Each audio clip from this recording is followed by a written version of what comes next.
Hello, good morning. Good morning, ma'am. Can you introduce yourself? Hi, ma'am and sir.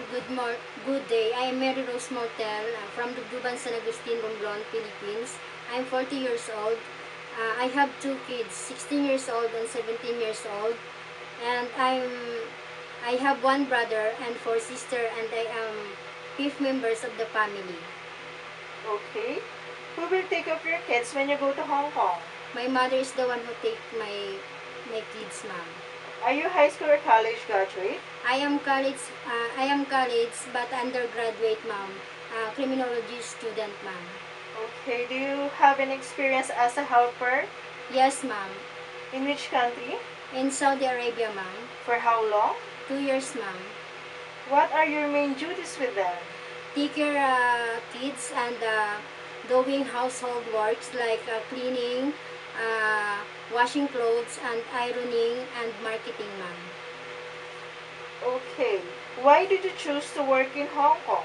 I will choose the country of Hong Kong because, ma'am, big salary compare any country, other country, and I, uh, I, I help my family and to support the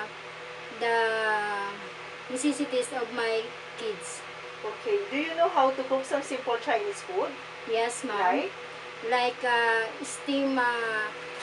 steam vegetables, steam chicken, and steam fish, and chop soy, ma'am. Okay. Are you willing to learn more? Yes, Are ma'am. you willing to take care of a newborn baby? Yes, ma'am. How about an elder person? Yes, ma'am. What can you teach to your employer's children?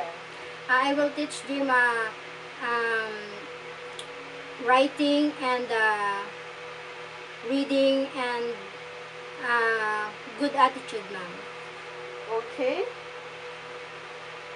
Can you sing a nursery song? Yes, ma'am. Can you give an example? Johnny, Johnny, yes, Papa. Eating sugar, yes, Papa. Johnny lies, no, Papa.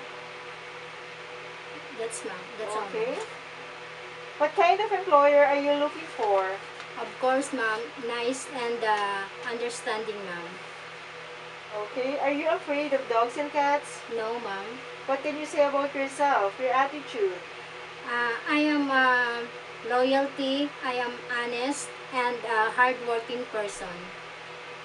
Okay. Can you give a short message to your future employer? To my future employer, if you are going to hire me, I will do my best and I will do my duties nicely, honestly, and I will I will take care this Okay. okay, Can ma'am. you promise to finish your contract? Yes, ma'am. I will promise to finish my contract and and that's all, ma'am. Okay. Thank you.